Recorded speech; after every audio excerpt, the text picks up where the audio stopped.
मम ज्ञान पर दो, देव को, गुरु को, धर्म को, शास्त्र को, परम श्री ज्ञान समुच्चय सार जी मंगलाचरण। परमानंद परम ज्योति चिदानंद चिन्मयात्मनं स्वयं रूपं समं शुद्धं हृदयस्थानेन नमस्कृतं। मुझे आचार्य प्रभु सद्गुरुतारंतरम लाचार्य श्री ज्ञान समुच्चय सार जी ग्रंथादि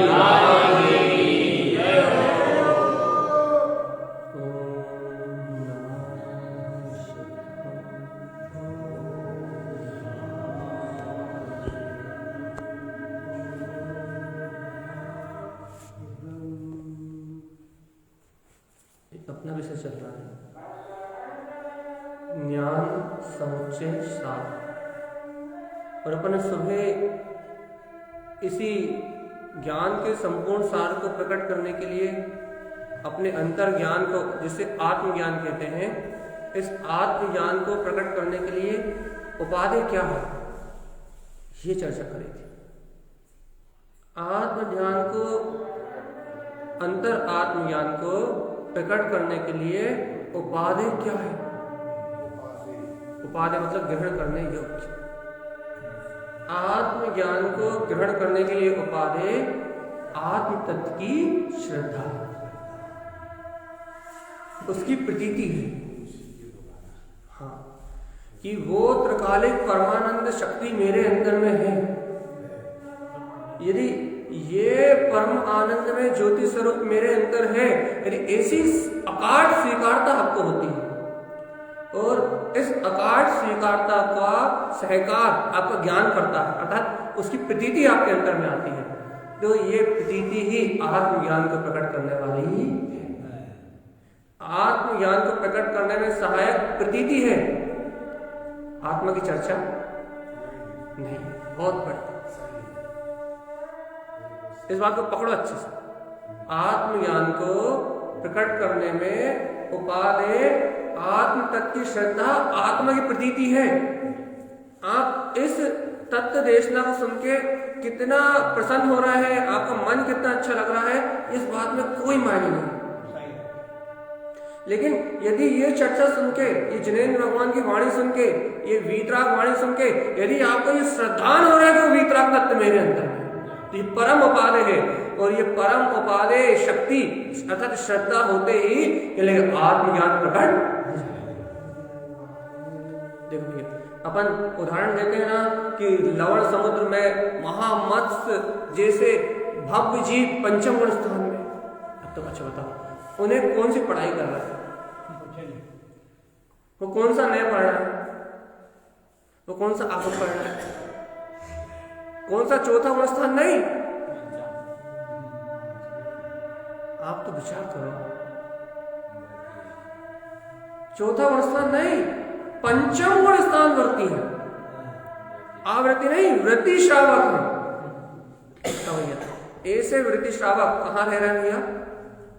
लवण समुद्र में। काया कितनी बड़ी? योजना बराबर काया। अब बताओ, ऐसे लवण समुद्र में विद्यमान महामत्स्य पंचम गुण स्थान वृत्ति। बताओ कौन सा स्वाध्याय है, कौन सा तत्व चिंतन है, क्या है? कुछ तो होगा।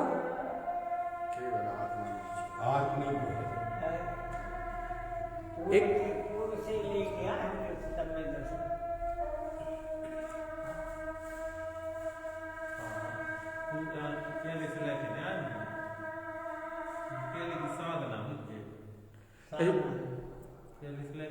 ये विषय में तो हमने भी नहीं पढ़ा, लेकिन अंदाजे से यदि कहें, यदि पहले से सम्यक दर्शन होता तो त्रियंश गति क्या जाती? महाविश्वमी को जीव से की पर्याप्त कौन सा सम्यक दर्शन कहते हैं आप? नहीं तो फिर वहाँ समुद्र में कैसे हो गया होगा सब? वो ये इसके बारे में आज पहली बार हमने जिज्ञासा उत्पन्न हुई है। अब हम आज इसका चिंतन करेंगे, कल सुबह बताएंगे। हाँ जी। ये रवि के पास में जीव रहे थे। ये हमारे चिंतन का विषय ही नहीं बना आज तक। हमने कभी इस पर अध्ययन ही नहीं किया। हमने इस बात का विचार ही नहीं किया कि वो लवण समुद्र में जो महामत्स्य है उससे सम्यक दर्शन किस निमित्त से हुआ। हाँ यही हम क्योंकि देखो नरकों में भी होता तो 7वें नरक में भी है, लेकिन वहां वेदना के निमित्त से होता है। होता तो देशनालब्धि के निमित्त से है, लेकिन वहां तो उन्हें देशनालब्धि भी नहीं है। वहाँ देश है ही। तो लवण समुद्र में भी नहीं आओ समुद्र में कूद जाए। समुद्र में कोई संपन्न भी नहीं जा रहा। हाँ। तो या तो पूर्व से गतिबंध वाला जीव जिसको हाँ। पूर्व में त्रियंश गति का बंद हो गया हो गया हाँ पूर्व में त्रियंश गति का बंद हो गया हो और बाद में सम्यक हुआ हो, बाद में परिणाम विशुद्धि हुई हो, बाद में उसने अपने तत्व को जाना हो, तो ऐसा हो सकता है वो जीव वहां जाके जन्म लेता है। एक प्रश्न और उठा थे। हाँ जो मनुष्य बहुत और में जो अपन है कि पहले की गति बंद बंद हो जाएगा नहीं जैसे मनुष्य की बात कहाँ जाने जो हवाई बंद है अब क्या आगे बंद हो तो नहीं। देखो भैया, दो अपेक्षा से कथन होता है इसका, हाँ एक अपेक्षा से नहीं होता। जो भगवान के समोषण में जो भाव मंडल है उसमें आगे के 3 भाव मुझे लग रहे हैं, 3 नहीं बल्कि 4, 3 पीछे के, 1 वर्तमान का और 3 आगे, 7 भाव चलते। तो यदि अपन ये कहते हैं कि इस भाव में आयुबंध होता है, देखो ये 2 अपेक्षा से कथन है, उल्टा चाकू मत पकड़ना।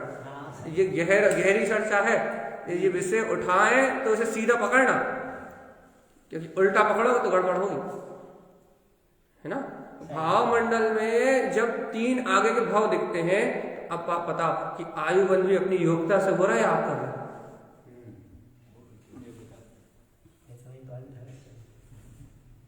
देखो विचार नहीं, प्रश्न है। जब 3 भाव आगे के दिख रहे हैं, अपन तो चिंता कर करके मरे जा रहे हैं कि अपने को दुर्गति का बंध ना हो जाए, अपने को दुर्गति का बंध ना हो जाए, हमारी खोटी गति ना बन जाए, हमारी खोटी मति ना हो जाए। लेकिन वो भगवान के समोषण के भाव मंडल में तो 3 भाव दिख रहे हैं और तुम तो 3 भाव की बात कर रहे हो। आदिनाथ भगवान ने तो मारीच के जीव को कितने भाव, कितने सागर, 10 कोड़ा कोड़ी सागर पहले कितने करोड़ों भाव, अनंत करोड़ों, कितने करोड़ों भाव निकलने के पहले बता दिया था कि ये जीव भविष्य का तीर्थंकर, वो भी सब निश्चित कर रहे थे पहले सब तो। अभी बंद में कोई टाइम को छोड़। हाँ वो ये कह, आप खुद बताओ। अच्छा आप खुद बताओ, यदि इस भाव में आयुबंध अपनी मर्जी से होता, जिससे अपन डरते हैं कि आयुबंध ना हो जाए, आयु का बंध ना हो जाए, दुर्गति का बंध ना हो जाए, अपनी दुर्गति ना बन जाए, यदि अपनी दुर्गति का बंध अपनी हाथ में होता, अपनी मर्जी से होता, तो भाव मंडल में पहले से किसे झलक जाता? सही बात, अपने हाथ में कष्ट नहीं है। कैसे झलकता आप तो बताओ। मां झलक रहा है मतलब पहले से निश्चित है। सीधी प्रमाणिक बात है भाई। मां झलक रहा है मतलब निश्चित है, और ऐसा नहीं किसी एक का झलकता हो, जो भी इस भाव मंडल के सामने जाता सबका झलकता।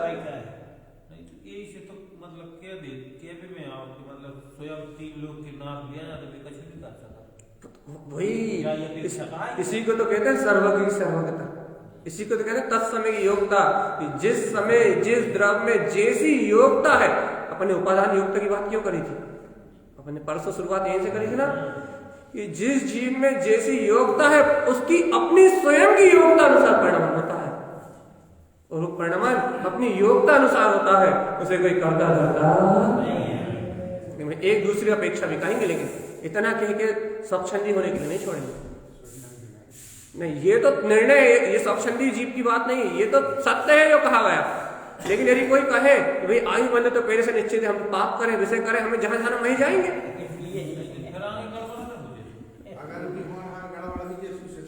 हाँ, यदि कोई ऐसा जीव मिल जाए, यदि कोई ऐसा अज्ञानी मूढ़ जीव मिल जाए, ऐसा दुर्बुद्धि जीव मिल जाए, तो उसके लिए सावधान भी यहाँ किया जाएगा कि भव्यात्मा जैसे परिणाम होंगे वे संबंध होगा। ये याद रखना।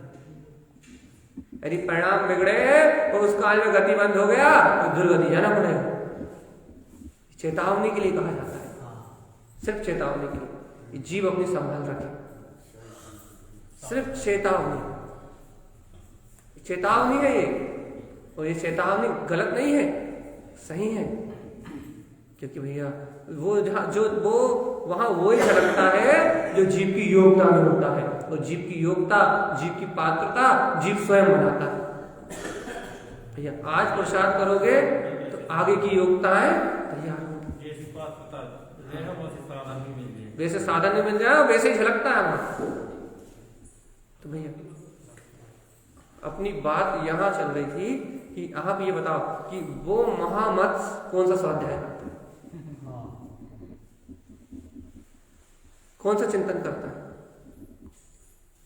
5वें गुणस्थान को बरकरार रखने वाला कौन है वहां? तो ये बताओ।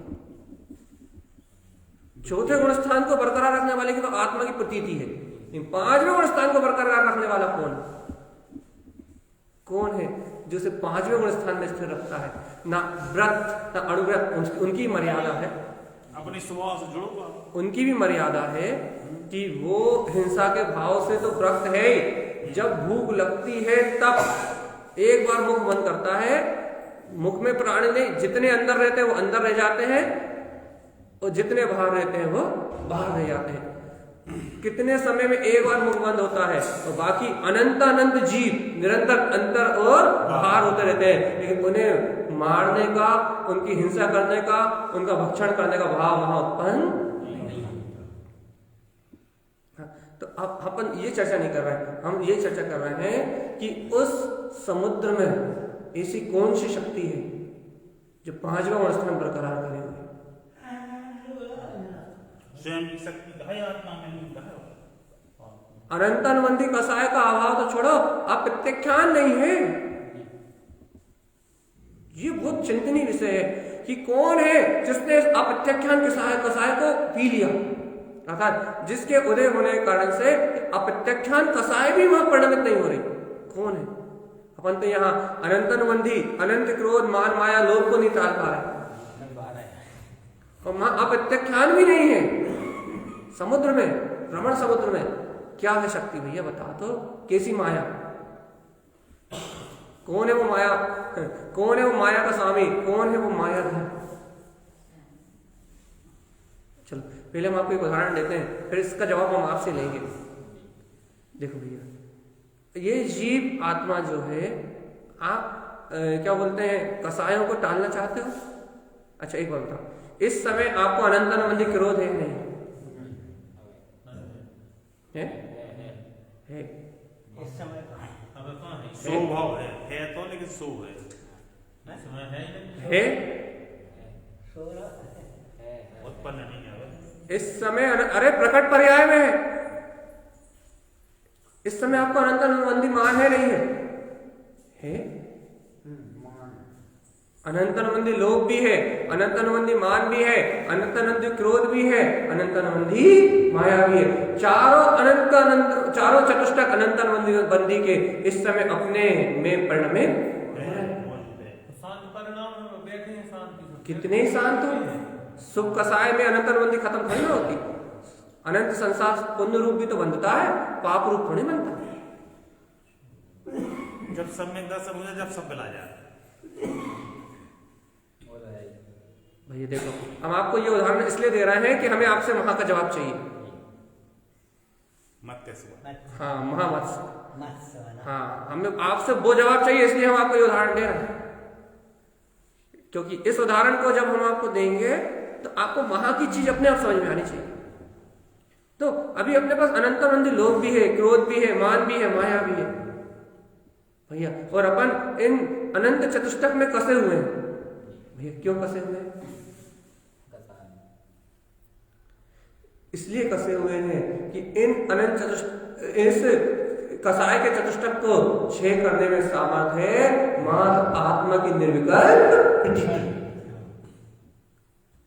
और जब तक उस आत्म तत्व का श्रद्धान नहीं हुआ, ज्ञायक तत्व का श्रद्धान नहीं हुआ, अपने वीतराग तत्व की ओर अपना ज्ञान नहीं बढ़ा, जब तक एक समय के लिए भी अनंतानुबंधी कसाय का अभाव नहीं हुआ। एक समय के लिए भी अनंतानुबंधी कसाय का अभाव नहीं हुआ।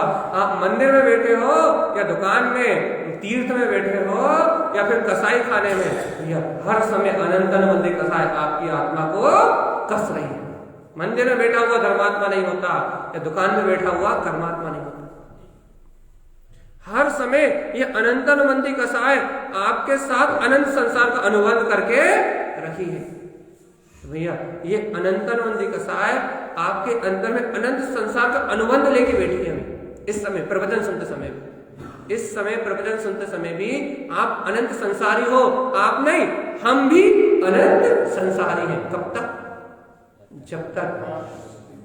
जब तक आत्म तत्व का श्रद्धान यह तत्व की प्रतीति उत्पन्न नहीं होती, तब तक, जब तक सम्यक्त उत्पन्न नहीं होता, तत्व का श्रद्धान उत्पन्न नहीं होता, इस जीव का अनंत संसार से अनुबंध नहीं छूटता।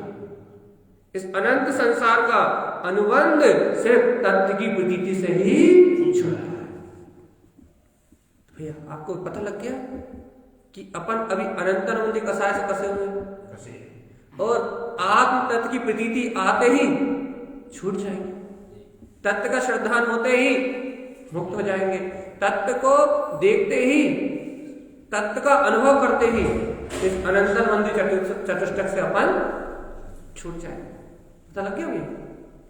अब आप बताओ, जब अपन आवृत्ति भूमिका की बात कर रहे हैं, जब अपने को वो तत्व की रुचि ही इस अनंत संसार के अनुबंध को तोड़ सकती है, ये अपनी भूमिका हो गई।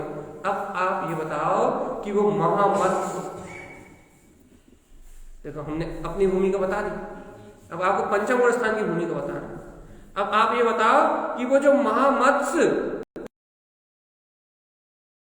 वो किसके बल पे पंचम गुण स्थान को कायम करके रखा?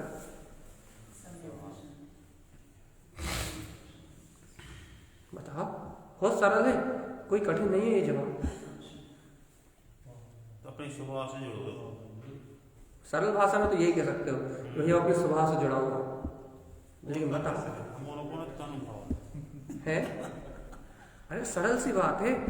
आप लोग स्वाध्याय कर रहे हो, निरंतर बैठ रहे हो, चिंतन कर रहे हो, मनन कर रहे हो, तो पता तो होना चाहिए ना क्या है, कौन सी शक्ति है।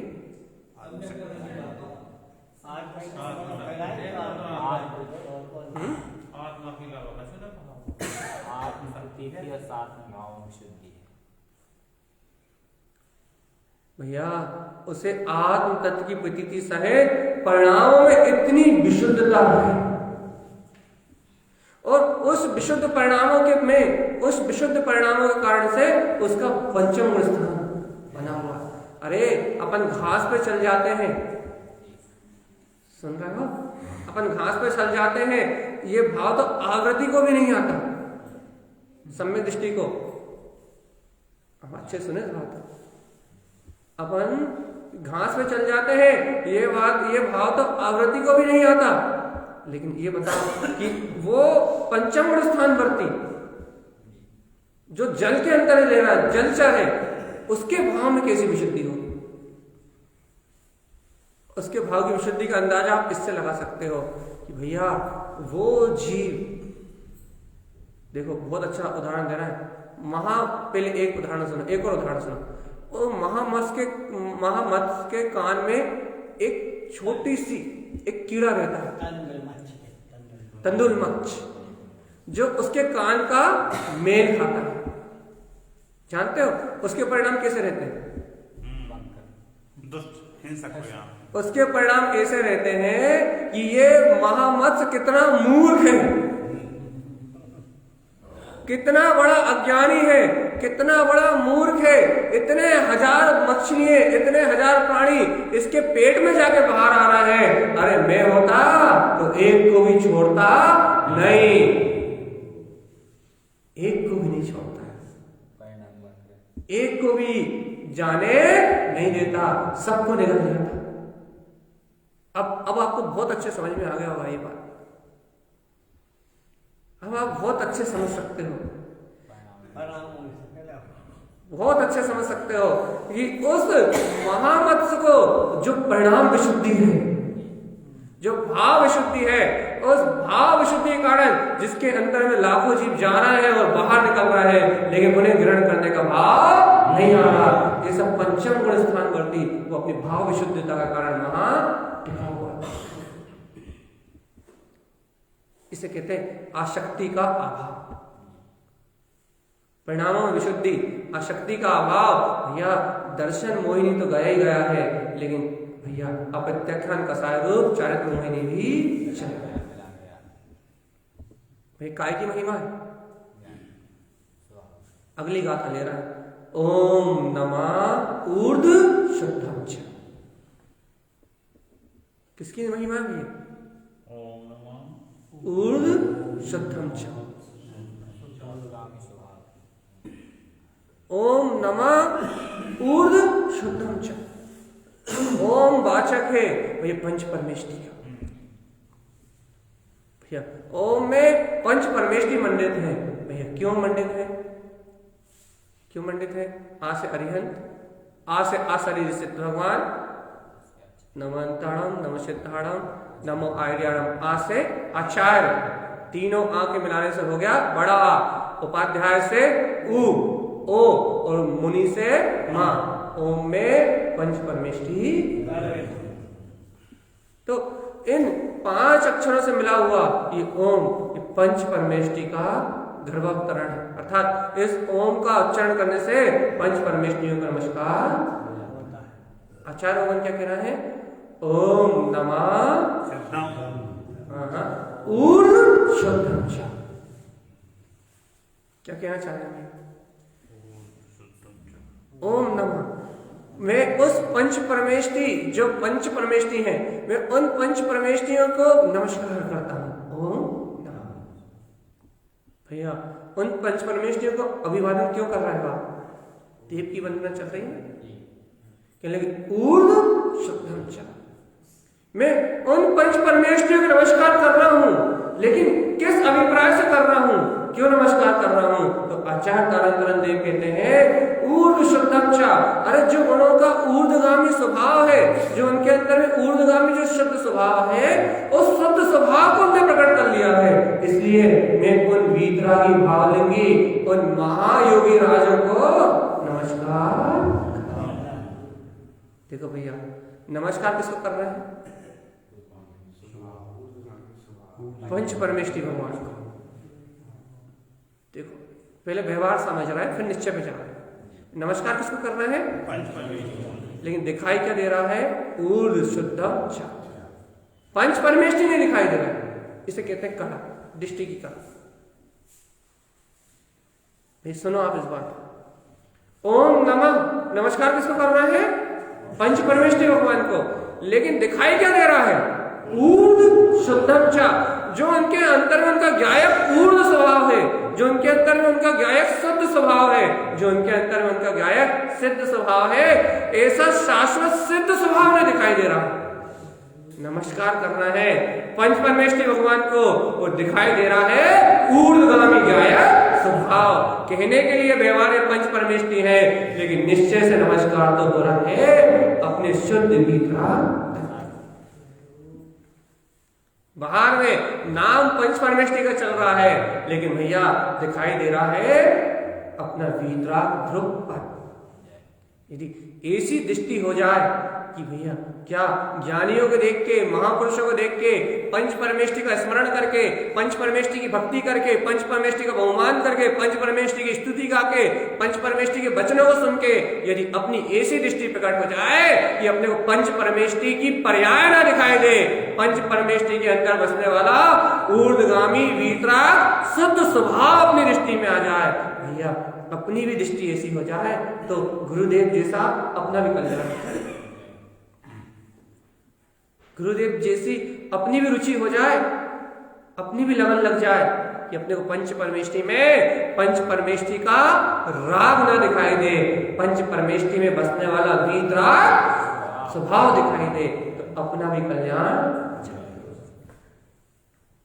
देखो अपने को पंच परमेष्टि का राग दिखाई देता है, इसलिए पंच परमेष्टि की भक्ति, पंच परमेष्टि की पूजा, पंच परमेष्टि का नाम जपना, अरिहंत भगवंतों का स्मरण करना, ये लगे उनमें अपने को राग दिखाई देता है। अर्थात उनमें राग नहीं है, उनसे अपने को राग दिखाई देता है, इसलिए अपने को सब बंद होके रह जाता है।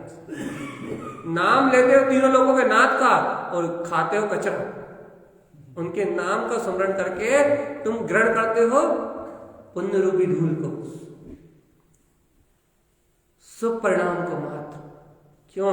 क्योंकि अपने को पंच परमेष्टियों का राग दिखाई देता है।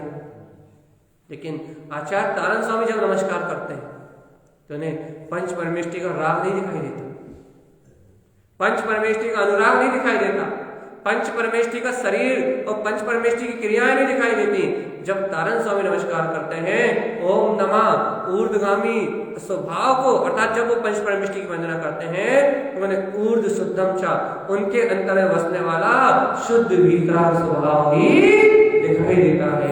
इसलिए तारण स्वामी मुक्ति में गमन करते हैं और अपन संसार में। ये फर्क है भाई, दृष्टि का फर्क। अपन ने इतने सारे उदाहरण इसलिए दिए, महामत्स्य का उदाहरण इसलिए दिया कि भैया ये आत्म अनुभव पढ़ने से नहीं होता, ये आत्म अनुभव लिखने से नहीं होता, ये परिणाम विशुद्धि क्रियाएं करने से नहीं होती। भैया जब आत्म अनुभव होता है, जब तत्व का श्रद्धान होता है, जब तत्व की स्वीकारता होती है, तब ये आत्म अनुभव स्वयं ही होता है। और जब ये आत्म अनुभव होता है तो आत्मज्ञान अपने आप प्रकटता है। आत्मज्ञान करने के लिए पढ़ने लिखने की जरूरत नहीं, अंगूठा टेक को भी हो सकता है। लेकिन भगवान जी आत्म अनुभव किसको होता है? किसको होता है? जिसको आत्मा का श्रद्धान, जिसे आत्मा की प्रतीति हो उसको ही आत्म अनुभव होता है, और जिसे आत्मा की प्रतीति ना हो उसे आत्म अनुभव नहीं होता। इस बात को अपने को समझना पड़ेगा, क्योंकि अपन इस बात से ही दबे हैं, हर व्यक्ति इस बात से ही दबा है कि भाई आपकी तरह हम नहीं बोल पाते, आपकी तरह हम नहीं सुना पाते, आपकी तरह हम चिंतन नहीं कर पाते, आपकी तरह आत्मा की चर्चा नहीं कर पाते, आपकी तरह आत्मा को समझ नहीं पाते, समझा नहीं paते। लेकिन भैया इस समझने, समझाने, चिंतन करने और बताने से आत्म अनुभव, आत्मज्ञान का कोई संबंध नहीं है। आत्मज्ञान तो हर एक उस आत्मा का अधिकार है जो आत्मा को स्वीकार करता है। क्यों? क्योंकि आत्मा ज्ञान स्वरूपी, केवल ज्ञान स्वरूपी परमात्मा है। आत्म अनुभव किसका भी है? जो भी उस आत्म तत्व को स्वीकार करता है, और जो आत्म तत्व को स्वीकार नहीं करता उसे कदापि तीन काल में आत्म अनुभव नहीं हो सकता। तो भैया अपन गुरुदेव की गाथा के पास चल रहे हैं। तारण स्वामी के अंतर व्यवहार को, तारण स्वामी ने जो ज्ञान समुच्चय सार जी में ज्ञान का भंडार खोल दिया है, अनंत ज्ञान का भंडार खोल दिया है, सम्यक ज्ञान की ज्योति को जला लिया है। उस सम्यक ज्ञान की ज्योति की आराधना करने के लिए अपन जा रहे हैं। तो आचार्य तारण देव इस गाथा में देव को नमस्कार कर रहे हैं, और देव को नमस्कार करते हुए आचार्य परमात्मा कहते हैं ओम नमः। मैं नमस्कार करता हूं शक्ति को। कहले कौन सी शक्ति को? जिसे पंच परमेष्टि ने व्यक्त कर लिया है। क्या व्यक्त कर लिया पंच परमेष्टि ने? तो कहते हैं अपना ऊर्ध्वगामी शुद्ध स्वभाव, अपने शुद्धात्म तत्व का अनुभव प्रकट कर लिया है। मैं ऐसे वीतराग तत्व को नमस्कार। गुरु महाराज कैसा है वो? कहले परमेष्टि चक संयुक्तम। देखो भैया इसका व्यवहार से आप अर्थ लगाओगे तो पंच परमेष्टि जिससे संयुक्त है, लेकिन इसका सही अर्थ है जो परम इष्ट है। परम इष्टि, जो परम इष्ट है, कहने लगे परम इष्टि च संयुक्तम, जो परम इष्ट अपना त्रिकालिक ज्ञायक ऊर्ध्वगामी स्वभाव है उससे संयुक्त होने के लिए मैं उस वीतराग ऊर्ध्व सत्ता को नमस्कार करता हूं। ये देव वंदना, अपने शुद्धात्म देव की वंदना, अपने ऊर्ध्वगामी स्वभाव की वंदना, अपने अंदर में बसने वाले वीतराग अनंत चतुष्टय में परमात्मा शक्ति की वंदना, अपने अंतर में निज घट में बसने वाले परमात्मा स्वभाव की वंदना। भैया परम इष्ट है तारण स्वामी को क्या? अपना वीतराग ऊर्ध्वगामी स्वभाव, उससे संयुक्त होने के लिए वो पंच परमेष्ठी को नमस्कार करना है। भाई अब एक बात बता दो, हम भी भगवान महावीर को नमस्कार करते हैं, लेकिन क्यों? हमारी दुकान अच्छे से चले इसलिए, हमें रोग बीमारी ना हो इसलिए, हमारे बच्चे अच्छे से पढ़ लिख जाएं इसलिए, है ना? सही बोल रहे हैं ना? इस नमस्कार से मुक्ति, इस नमस्कार से मुक्ति नहीं मिलेगी, इस नमस्कार से कल्याण नहीं होगा।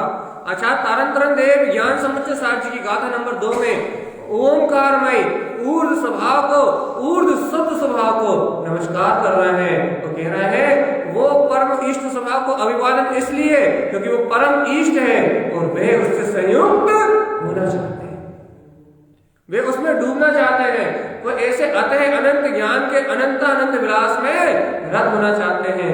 ऐसे अपने अतः ज्ञान के विलास में रत होने के लिए आचार्य तारण देव पंच परमेष्ठी को नमस्कार।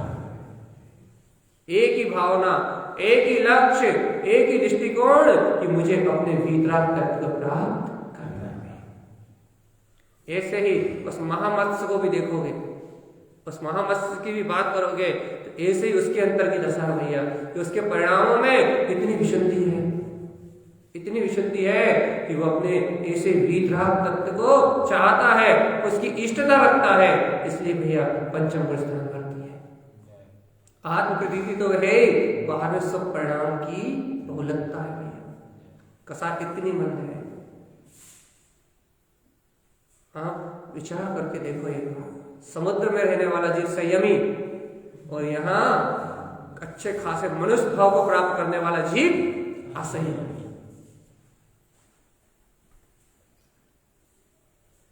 समुद्र में रहने वाले जीव के पास संयम के परिणाम,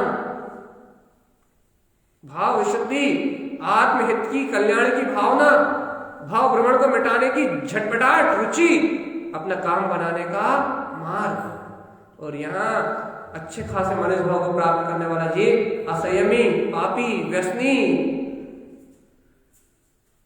कैसी माया है भगवान, कैसी माया है। एक जानवर समझदार हो सकता है, त्रियंच, एक त्रियंच को विवेक आ सकता है, लेकिन ये 2 पैर वाले जानवर को, इसको विवेक नहीं आ सकता, इसको समता नहीं आ सकती भैया, क्योंकि विवेक और समता उनके जीवन में जन्म लेती है जिनके अंदर ममता का अभाव हुआ हो, और जिनके अंदर ममता का अभाव ना हुआ हो उनको समता कभी उत्पन्न नहीं होगी। जो ममता और मोह के बंधन से छूट जाते हैं, जो शरीर आदि के बंधन से छूट जाते हैं, जो शरीर से भिन्न निराकार गायक तत्व को जानते हैं, जो जानते हैं ओंकारमय ऊर्ध्वगामी अपना भीतराग शुद्ध स्वभाव है, और उस स्वभाव को ही परम इष्ट मान के उससे संयुक्त होने की भावना रखते हैं, जो ममता को त्याग देते हैं, मोह को त्याग देते हैं, वो स्वयं परमात्मा कारण तरण हो जाते हैं। जो ममता को, राग को पाल के रखते हैं, वो चतुर्गति संसार में ही भटकते हैं। जो ममता को छोड़ देते हैं उनके अंदर समता आ जाती है, और जो ममता को नहीं छोड़ पाते वो कभी समता को प्राप्त नहीं कर पाते। और जिन्हें समता प्राप्त नहीं होती, जिन्हें शांति प्राप्त नहीं होती, जो अपने गायक तत्व के अनुभव को प्राप्त नहीं कर पाते, जिनकी दृष्टि अपने निज नाथ की ओर नहीं जाती, भगवान जी वह जीव इस भाव भ्रमण की पीड़ा को दशा है जीव की, अनादिकाल से भटकने वाले इस जीव की ऐसी दुर्दशा हो रही है कि इसे ममता अच्छी लग रही है, लेकिन अपने अंतर में वीतराग समता में जो ज्ञायक स्वभाव है, साक्षी भाव है, वो अच्छा नहीं लग रहा है। अच्छा आप खुद बताओ, आप चाहो तो चलने वाले विकल्पों की ज्ञायक कर सकते हो, लेकिन मैं कर रहा हूं, मुझे करना है, इसने मेरे साथ ऐसा क्यों किया, ये भाव अच्छे लगते हैं। राग देश करना अच्छा लगता है, ममता करना अच्छी लगती है, लेकिन भैया समता में रहना, साक्षी रहना, ज्ञायक में रहना, ये अच्छा लगता है? सही बताओ, अपने लिए बताओ, अपने आप से बताओ, इसी भाव को बाहर मत बताओ, अपने आप से बताओ। वही जगत का परिणमन चल रहा है, पुण्य पाप का उदय चल रहा है। क्या कभी ऐसा विचार करके भैया बाहर में हाथ पे हाथ रख के बैठो या ना बैठो, अंतर में ये विचारधारा उत्पन्न होती है कि देखो देखो देखो भैया, देखो मैं तो जान रहा हूं, देख रहा हूं, मैं तो इस सारे जगत के परिणाम का साक्षी हूं, इस सारे जगत का परिणाम तो अपनी योग्यता से चल रहा है, मैं तो जान रहा हूं और देख रहा हूं, मुझे किसी से कुछ लेना देना नहीं है। क्या ऐसे साक्षी रहना, अरे भैया मैं तो साक्षी हूं, साक्ष्य हूं, मैं तो बस, मैं तो निमित्त हूं, बस घर के कार्यों का निमित्त हूं, बाहर के कार्यों का निमित्त हूं, इस संयोग में जितने भी कर्मदेव जन्य कार्य है, ये लगे मैं तो निमित्त हूं, और इस निमित्त से सारे कार्य अपनी व्यवस्थित व्यवस्था से, अपनी योग्यता से हो रहे हैं। मैं ना करता हूं ना धरता हूं, मैं ना बनाने वाला हूं ना बिगाड़ने वाला हूं। क्या ऐसे साक्षी रहना अच्छा लगता है? कैसे समता में रहना अच्छा लगता है? या फिर तूने ऐसा नहीं किया, तूने ऐसा नहीं किया, हमें ऐसा करना है, हम ऐसा नहीं कर पाए, ऐसा क्यों नहीं हुआ, ऐसा होना चाहिए था, ये अच्छा लगता है। ये कर्तव्य का अहम, ये कर्तव्य की मानता, ये कर्तव्य की रुचि, ये अच्छी लगती है, या फिर जान रहे हैं, देख रहे हैं, आनंद में है, ये अच्छा लगता है। देखो हमने दो बातें कही थी, एक महामत्स्य की कही थी और दूसरी कही थी भावमंडल की। क्या कही थी भैया? आने वाले 3 भाव, 4 भाव, 10 भाव, जितने भी भाव, आयु बंध, वो भी स्वतंत्र है भैया। यदि आप इस ज्ञातापने की सिद्धि कर लेते हो, जहां का बंद होना होगा, जहां की योग्यता में होगा, जैसा निमित्त संयोग होगा, मेरा वैसा बंद हो जाएगा। मैं तो मान ज्ञाता हूं, मैं यहां भी जान रहा हूं और जहां जाऊंगा वहां भी जानूंगा। यदि ऐसे समता भाव को प्रकट कर लोगे तो क्या दुर्गति और क्या सदगति। नरक में जाओगे तो भी राजा श्रेणी अंतर समरस घटाघटी, और स्वर्ग में भी जाओगे तो सोधामेंद्र द्वादशाम का पाठी अंतर समरस घटाघटी।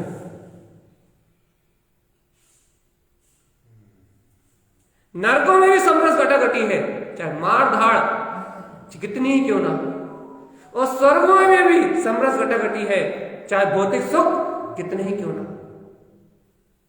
नरकों में भी आनंद है और स्वर्गों में भी आनंद है, लेकिन स्वर्गों में भी भोग विलास में उलझा हुआ है वो महा भी दुखी है, और नरकों में भी जो मार काट में उलझा हुआ है वो महा भी दुखी है। सुख तो कहीं नहीं है, सुख तो एक अंतर अनुभव से ही प्राप्त होता है। सही बताओ, नरक में क्या राजा सैनिक सुखी है? लेकिन भैया पर्याय देह में कसाय की अपेक्षा से, संयोग की अपेक्षा से दुखी हैं, लेकिन अंतर समरस घटाघटी। ज्ञान अमृत का प्रसादन कहाँ है? आत्मप्रतीति से संयुक्त है, सुखी नहीं परम सुखी है। विचार करके देखो, स्वर्गों में भी दुख है, नरकों में भी सुख है, लेकिन वो सुख अपना सुख है, दुख तो हमेशा पराया ही होता है। दुख तो कभी अपना होता ही नहीं। क्यों? क्योंकि आत्मा में दुख नाम का कोई गुण कभी बनाया ही नहीं गया। आत्मा में दुख जैसी कोई शक्ति बनाई नहीं गई। दुख तो एक भ्रांति से उत्पन्न होता है, एक माया से उत्पन्न होता है, एक ममत्व के भाव से दुख उत्पन्न होता है। भैया आत्मा तो अनंत सुख कंद पिंड है, इसमें दुख नाम की कोई संरचना नहीं है। लेकिन दुखी क्यों है जी? अपनी मान्यता, अपनी मिथ्या मानता और अपनी मूर्खता के कारण ये जीव दुखी है। नहीं तो दुख किसी ने बनाया नहीं है। दुख का निर्माण किसी ने नहीं किया। दुख का निर्माण जीव की स्वयं की अपनी रचना है, क्योंकि विवाह और उपादान जीव का स्वयं का अपना है भैया। इसे किसी ने बाध्य नहीं किया है ममता करने के लिए, इसे किसी ने बाध्य नहीं किया है मोह करने के लिए। एक घर की सारी व्यवस्थाओं को चलाते हुए भी गायक रह सकता है। गायक को कुछ भी करने की मनाही नहीं है, लेकिन मैं कर रहा हूं ऐसा स्वीकार करने की इजाजत नहीं है। बस बहुत बड़ी बात है। गायक को कुछ भी करने की मनाही नहीं है। गायक को कुछ भी करने से रोका नहीं जाता। क्यों? क्योंकि गायक तो करता होता ही नहीं है। वो जानता है कि निमित्त की व्यवस्था स्वतंत्र है। तो यह निमित्त उपादान, ये हमने पहले दिन इसलिए पढ़ा दिया था आपको कि पूरी चर्चाएं, पूरा ज्ञान समुच्चय इस निमित्त और उपादान पे चलेगा। और आपको निमित्त और उपादान पहली भूमिका में इसलिए समझा दिए थे कि अब आपको कोई कंफ्यूजन ना हो। भैया निमित्त करता नहीं है। यदि ये भाव आपके अंदर में है तो आप जगत के साक्षी। भैया जो साक्षी है, जो ज्ञाता है, वो सब बंधनों से मुक्त है। एक बात बताओ भैया, यदि मुक्ति की इच्छा है, शांति की इच्छा है, आनंद पाने की इच्छा है, समरस समता भाव में रहने की इच्छा है, अरे वीतरागता को ग्रहण करने की यदि तुझे इच्छा है, तो तू आत्मा एक बार अंतर आत्मा से बता कि तुझे ज्ञाता तत्व कितना अच्छा लगता है, ज्ञाता भाव कितना अच्छा लगता है, ज्ञाता की रुचि कितनी अच्छी लगती है। या फिर भैया कर रहा हूं कर रहा हूं कर रहा हूं कर रहा हूं कर रहा हूं कर रहा हूं कर रहा हूं करता हूं करता हूं करता हूं करता हूं करता हूं, ये अच्छा लगता है भैया।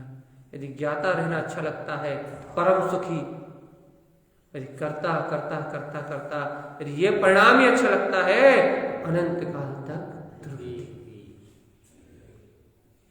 इतना सरल है मोक्ष मार्ग। गुरु तारक स्वामी जी कहते हैं, ती अर्थम शुद्ध स्वयं रूपम। जो उत्पन्न अर्थ, हितकार अर्थ, सहकार अर्थ अर्थात रत्नत्रयमय शुद्ध स्वयं रूपम, स्वयं के शुद्ध रूप में स्थित है। पद विंदम च संस्कृतम, जो अपने निर्विकल्प पद में, ज्ञाता स्वभाव में जो लीन है, मैं ऐसे पंच परमेश्वरी भगवान को नमस्कार करता हूं।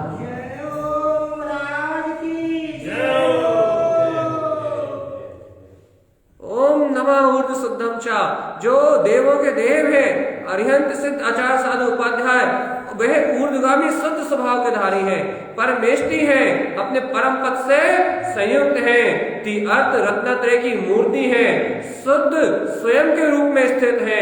भैया स्वयं के परम बिंद निर्विकल्प आत्म स्वभाव में संस्थितम जो स्थित है। मैं इसे वीतरागी भावलिंगी महा मुनिराज को भैया बारंबार करता हूं।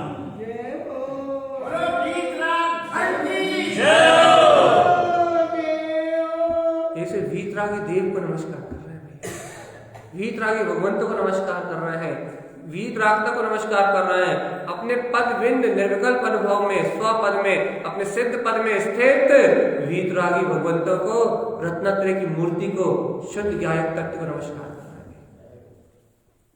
क्या ऐसे भगवंतों की ऐसी देव वंदना देख के कि भैया अपने को निज देव की वंदना का स्मरण आता है?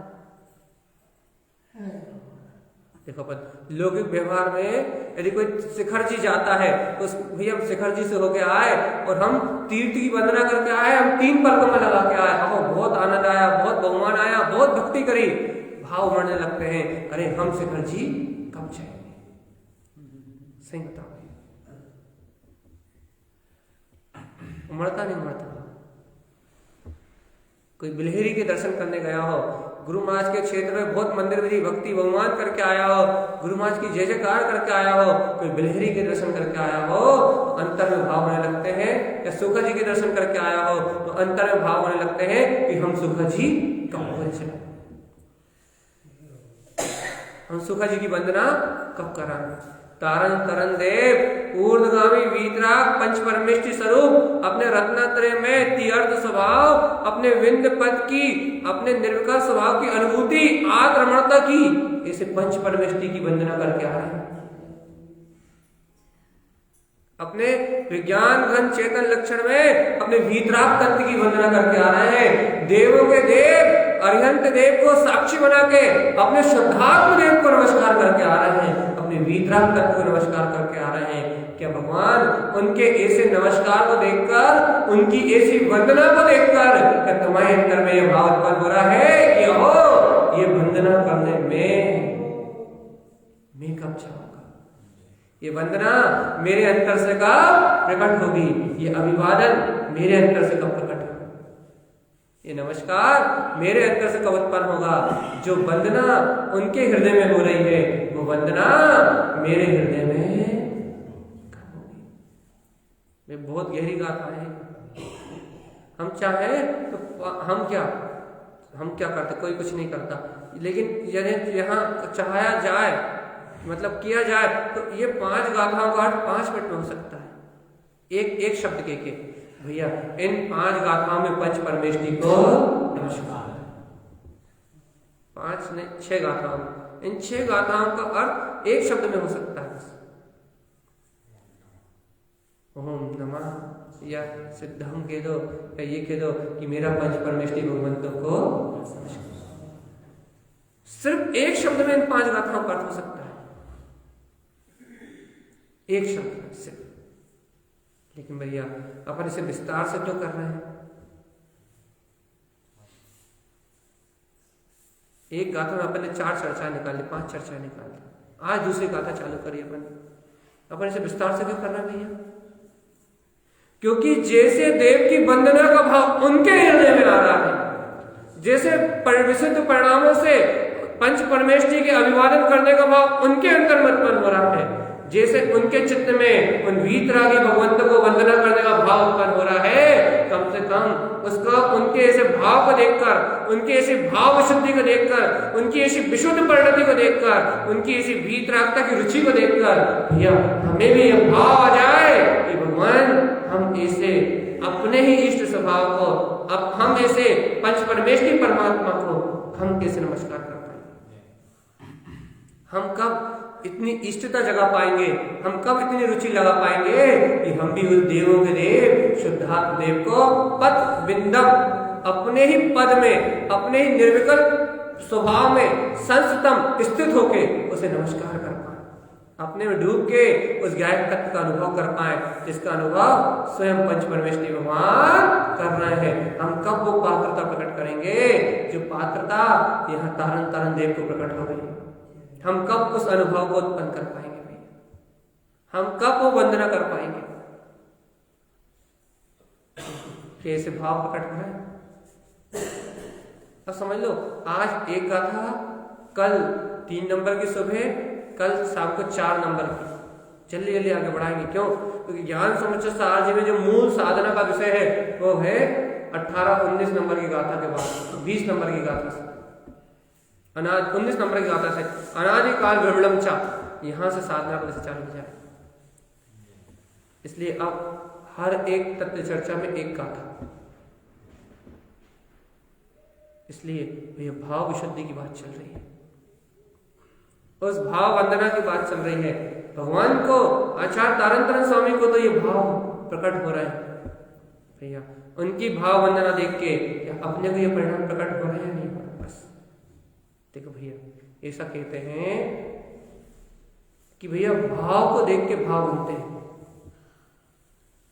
जैसे अच्छी भक्ति हो रही हो, अच्छा भजन चल रहा हो, अच्छी भक्ति चल रही हो, तो उस भाव को देख के भाव, अच्छी बढ़िया दान प्रभावना हो रही हो, उस दान प्रभावना के भाव को देख के भाव, अच्छी पात्र भावना की घोषणा हो रही हो, तो उस पात्र भावना की भावना को देख के अपने भाव, अच्छी आरती, अच्छा चवर हो रहा हो, तो उस आरती चवर के भाव भंगिमा को देख के अपने को भाव बनते भैया।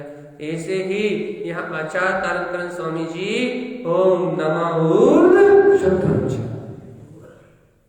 ऐसे ही आचार्य तारण स्वामी जी के अंदर में वो विशुद्ध परिणाम उत्पन्न हो रहा है, वो विशुद्ध परिणाम उत्पन्न हो रहा है। जिस विशुद्ध परिणाम में, जिस विशुद्ध परिणति में अपना ऊर्ध्वगामी ज्ञायक तत्व भगवान आत्मा, लेकिन पंच परमेष्टि परम इष्ट स्वभाव वो दिखाई दे रहा है। उस परम देव तीर्थ में रत्नत्रय से संयुक्त उस स्वयं का जो शुद्ध देव है, जो अपने निर्विकल्प स्वस्वभाव में स्थित है, ऐसे अरिहंत सर्वत परमात्मा का हो भैया, ऐसे वीतरागी भगवंत का हो, ऐसे वीतरागी भगवंत को भगवान आचार्य तारतरन देव नमस्कार कर रहे हैं। अब एक बार बताओ, उनके इन विशुद्ध भाव को देख के आपके भाव क्या हो रहे हैं? आपकी भावना क्या हो रही है? ज्ञान ज्ञान स्वभाव की ये बताओ जल्दी, समय बीत रहा है, 10 मिनट शेष, चलिए बताओ। उनके ऐसे विशुद्ध भाव को देख के, उनकी ऐसी विशुद्ध परिणति को देख के, ऐसे पंच परमेष्टि के अभिवादन को देख के आपकी आत्मा क्या कह रही है? आपका हृदय क्या कह रहा है? क्या आपकी अंतरात्मा कह रही है कि भगवान जैसे भाव आपके हैं ऐसे विशुद्ध भाव ऐसा? हम कैसे इस विशुद्धता को उपलब्ध कर पाएंगे? तो आचार्य तारतरन देव कहते हैं पद विद्यम च संस्तम। अरे जैसे उन्होंने अपने भिन्न पद को उत्पन्न किया, जैसे उन्होंने अपने ज्ञायक पद को जाना है, जैसे उन्होंने अपने शाश्वत स्वभाव में स्थिति को प्राप्त किया है, संस्थितम, जैसे वो अपने स्वभाव में स्थित है, वैसे हे जीव तू भी अपने तीर्थ में स्वयं के शुद्ध स्वभाव में, अपने स्वपद में तू भी स्थित हो जा, तुझे भी वही परमात्मा पद प्रकट हो जाए, तुझे भी वो नमस्कार प्रकट हो जाए। भैया आज तो अंतर हृदय से नमस्कार की भावना उत्पन्न, सही कह रहा है, ये जिनवाणी की साक्षी में कह रहे हैं, गुरुदेव की वाणी की साक्षी में कह रहे हैं, यदि इस तरीके से नमस्कार करने का भाव भी तुम्हारे जीवन में आता है तो तुमने अनादिकाल से जितनी भी वंदनाएं करी है, उन वंदनाओं से जितना पुण्य नहीं मिला होगा, मात्र इस भाव के उत्पन्न होने से इतना पुण्य मिल जाएगा। जितनी भी वंदनाएं करी हो, जितने भी दिन चैत्यालय आए हो, जितनी भी तुमने आज तक भक्ति करी हो, वो भक्ति एक तरफ, एक समय का ये भाव परिणाम एक तरफ, क्योंकि शुद्धता वीतरागता को प्रकट देख के, वीतरागता को तीर्थ में रत्नत्रय स्वभाव को, अपने स्वनिधि को देखते हुए नमस्कार है, ये अपने स्व ज्ञायक तत्व को देखते हुए नमस्कार है। ये स्व को गुरुदेव नमस्कार कर रहा है, लेकिन स्व को लक्ष्य में रख के नमस्कार कर रहा है। गुरुदेव वंदना कर रहे हैं, लेकिन अपने स्वभाव की साधना को, अपने सम्यक दर्शन ज्ञान चारित्र को सामने रख के वो भगवान को नमस्कार कर रहे हैं, देवादि देव को नमस्कार कर रहे हैं। वो वंदना तो कर रहे हैं भैया, लेकिन वंदना करने से पहले वो वंदनी तत्व को सामने रख के वंदना कर रहे हैं। उनका लक्ष्य स्वयं पंच परमेष्टि परम पद को प्रकट करने का है, उनका लक्ष्य स्वयं तीर्थ में स्वभाव में लीन होने का है, उनका लक्ष्य स्वयं परम पद अपने निर्विकल्प स्वभाव में स्थिर होने का है। ऐसे शुद्ध लक्ष्य से वो ऊर्ध्वगामी अपने शुद्ध वीतराग स्वभाव को नमस्कार कर रहे हैं, पंच परमेष्टि को नमस्कार कर रहे हैं। वो स्वयं जिनेंद्र की तरह अपने केवल ज्ञान के प्रकाश की आराधना करने के लिए तैयार है। भैया संसारी जीव का लक्ष्य पुत्र का पालन करना है, परिवार का पालन करना है, घर गृहस्थी को चलाना है, सहयोगी व्यवस्थाओं में रत रहना है, लेकिन आचार्य तारतरन स्वामी का लक्ष्य तीनों लोगों को प्रकाशित करना है, केवल ज्ञान को प्रकट करके अपने जिनेंद्र पद को उपजाना है। उनके लक्ष्य में अपना जिनेंद्र पद है, उनके लक्ष्य में अपना वीतराग पद है, उनके लक्ष्य में अपना निर्विकल्प पद है, सिद्ध स्वरूप है, और अपने लक्ष्य में संसार। उनके लक्ष्य में वीतरागता है, जिनपद है, जिनपद, जिनपद को प्रकटाना चाहते हैं, वो जिनेंद्र स्वभाव को प्रकटाना चाहते हैं, जो तीनों लोगों को प्रकाशित करने वाली ध्रुव केवल ज्ञान में शक्ति है, जिसका अनंत सामर्थ्य है, जिसका कोई आदि और अंत नहीं है। वो ऐसे परमानंद को प्रकटाना चाहते हैं, वो ऐसे पूर्ण वीतरागता को प्रकटाना चाहते हैं, वो अपने अंतर में गुप्त अपने सिद्ध स्वभाव को प्रकाशित करना चाहते हैं। इसलिए वो अपने स्व तत्व को, अपने स्व लक्ष्य को अपनी दृष्टि में रख के ओम नमः ऊर्ध्व शुद्धम चा, उस ऊर्ध्वगामी चेतन शक्ति को नमस्कार करते हैं जो पंच परमेष्टि के अंतर में जमा रही है, जो परम ईष्ट है, जिसको पंच परमेष्टि ईष्ट मान के उसमें लीन है। भैया ऐसी शक्ति को नमस्कार करते हैं जो अर्थ में है, रत्नत्रय से शुद्ध है और मेरे स्वयं का ही रूप है। ऐसी शक्ति को नमस्कार करते हैं जिस शक्ति के अनुभव से पद बिंदम, अपना सिद्ध पद प्राप्त होता है। ऐसी शक्ति को नमस्कार करते हैं चा संस्तम, अपने निर्विकल्प तत्व में जिससे स्थिरता प्राप्त होती है, जिसको ध्यान से अपना निर्विकल्प पद उत्पन्न हो जाता है। तो ऐसी ऊर्ध्वगामी चेतन गायक शक्ति को नमस्कार करते हैं। क्यों? क्योंकि उनका लक्ष्य चली चलाओ जिन्हें स्वामी अपने उद्देश्य, क्योंकि उनका लक्ष्य अपने जिनवर पद को, अपने जिनेंद्र पद को, अपने उद्देश्य को सिद्ध करने का है, मुक्ति को सिद्ध करने का है। इसलिए वह आचार्य तारण देव, वह आचार्य तारण देव ओम नमः ऊर्ध्व शुद्ध वीतराग तत्व को नमस्कार करते हैं जो इस घट में विराजमान है।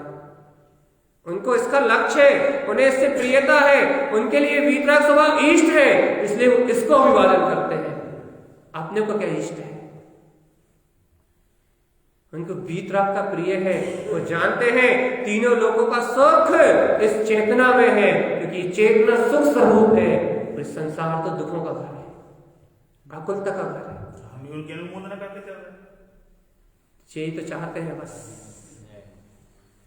यही तो भाव चाहते हैं कि जैसी भावना, जैसा मार्ग, जैसे रत्नत्रय की आराधना, जैसे अपने निर्विकल्प तत्व को प्राप्त करने की जिज्ञासा, जैसी रुचि तारण देव के अंदर में झटपटा रही है, जैसी रुचि उनके अंतर से, उनके रोम रोम से उत्पन्न हो रही है, जैसी आराधना साधना करने का, रत्नत्रय की आराधना साधना करने का भाव आचार्य तारण देव के अंतर में प्रकट हो रहा है। भगवान वैसा ही एक भाव अपने अंतर में प्रकट हो, अपने वीतराग तत्व के दर्शन करने, अपने जिनेंद्र पद को उपजाने का, अपने केवल ज्ञान में शक्ति का अनुभव करने का। भैया जिनेंद्रों के समान मेरा वैभव है, अपने परमानंद स्वभाव में विलास करने का। ऐसा ही परिणाम मेरे अंतर से आज प्रकट हो जाए तो आज तारण स्वामी का नमस्कार हो रहा है और कल मेरा नमस्कार। जिसका एक बार ही नमस्कार हो जाएगा बस वो अनंत काल के संसार के बंधन से छूट जाएगा।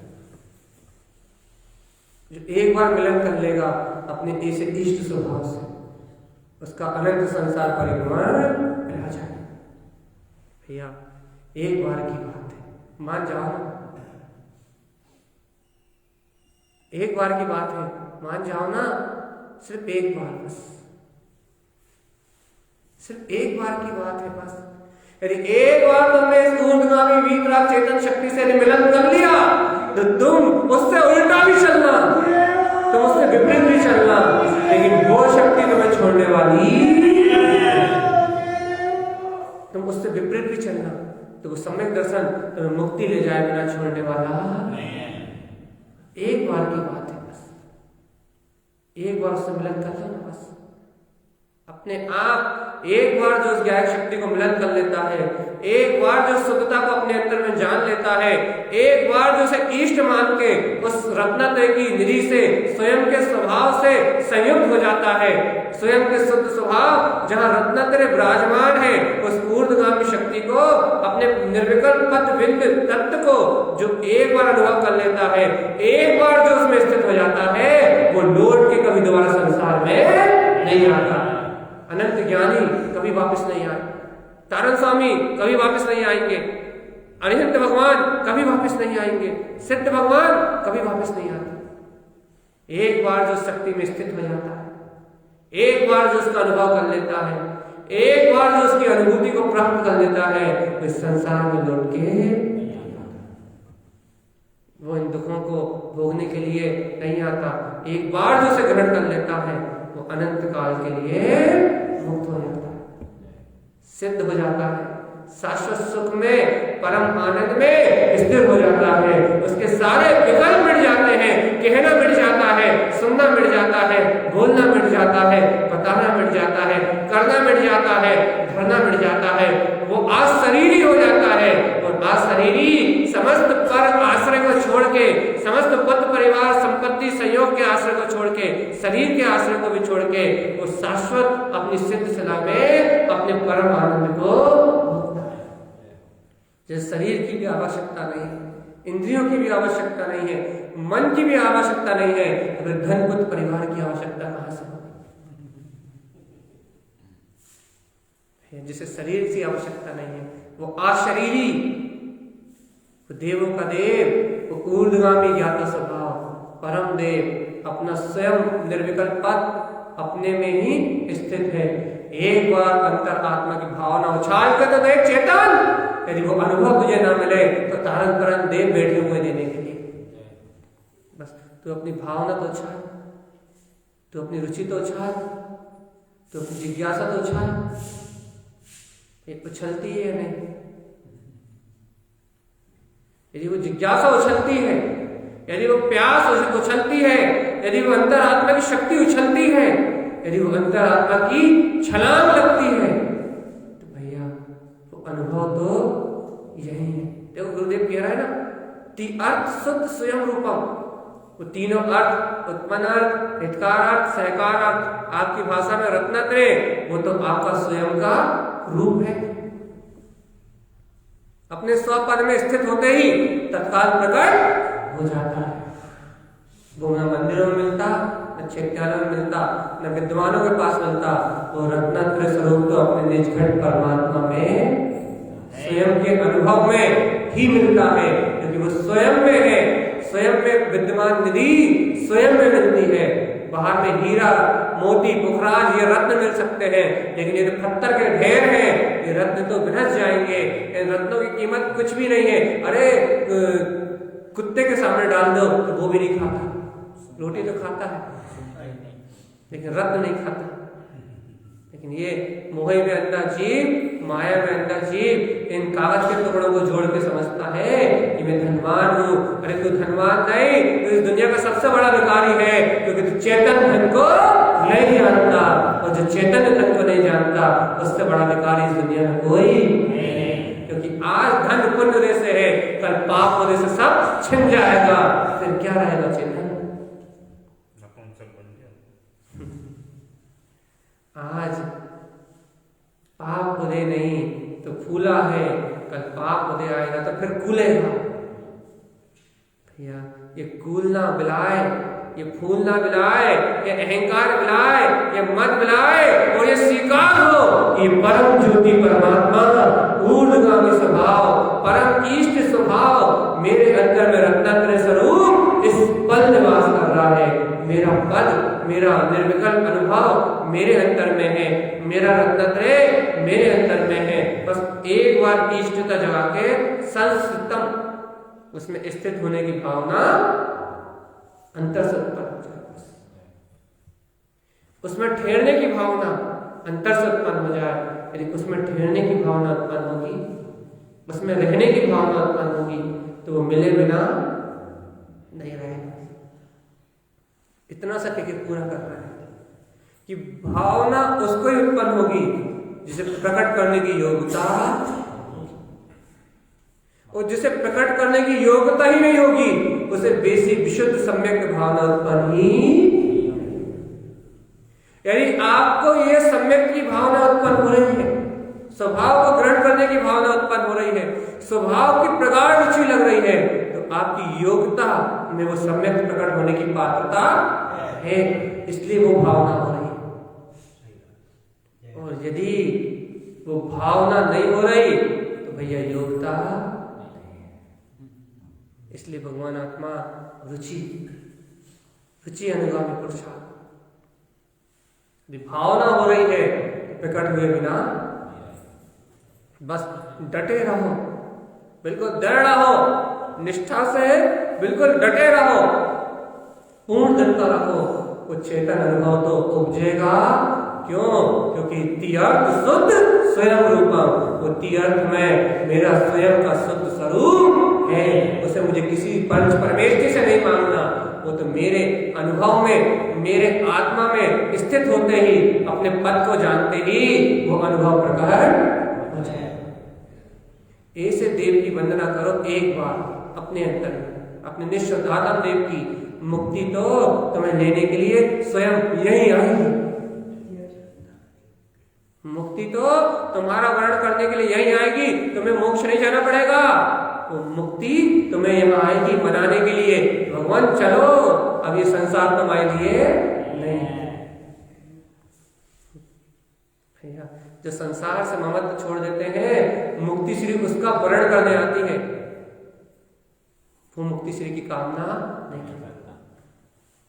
ये सिद्धांत है भैया।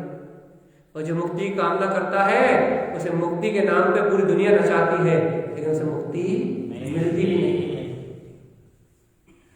इसलिए भैया सरल सी बात है, सीधी सी बात है, ज्ञान समुच्चय सार है। अनेक उदाहरणों से एक ही बात सिद्ध की जा रही है कि वो परम योग्यता मेरे अंदर है, जो मेरे परम भाव को प्रकट कर देगी। बस एक बार रुचि की आवश्यकता है, जिज्ञासा उत्पन्न होने की आवश्यकता है, अंतर के भाव विशुद्ध होने की आवश्यकता है। वो परमात्मा पद का अनुभव तो होगा होगा, और सबसे पहले मुझे ही होगा। और किसी को हो या नहीं हो इसका मुझे पता नहीं, लेकिन मुझे तो इतना विश्वास जिनके अंतर में है, इतनी रुचि जिनके अंदर में है, इतनी प्यास के सहित जो अपने अंदर आत्मा का स्मरण करते हैं, उन्हें वो अनुभव होता ही है। इसलिए भैया डरने जैसी कोई बात नहीं है, उलझने जैसा कोई मार्ग नहीं है, जिन मार्ग जैसा सरल कोई मार्ग नहीं है, मुक्ति से जैसा सरल कोई उपाय नहीं है। अपनी स्वयं की बात है, अपने लिए है। इसलिए भगवान तत्व की रुचि सहित अपने से गहन तत्व की आराधना में निमग्न रहे। ऐसे भीतरा तत्व को नमस्कार करने का भाव अपने अंतर से उत्पन्न हो, इन्हीं मंगल भावनाओं के साथ बोलिए अच्छा प्रबल सद्गुरु तारण श्री ज्ञान समुच्चय सार ग्रंथ